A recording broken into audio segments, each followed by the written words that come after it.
Hello mga mamis, for today's video, simpleng cake lang yung gagawin ko, customized cake siya, and pang toy con team, something ganon.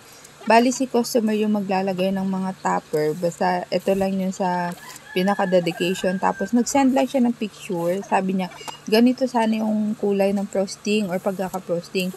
Yung una sinabi niya is edible print, medyo rush kasi itong order na to, though maganda lang sa kay customer, mabilis talaga siyang kausap.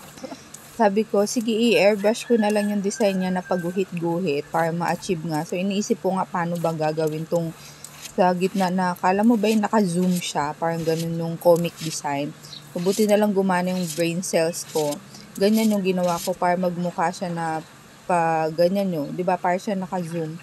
Mabilis lang naman siyang gawin. Tapos, dito lang ako natagalan sa topper kasi non-edible print sana yan siya. Pero sabi ni customer, gusto niya fondant yung kanyang topper.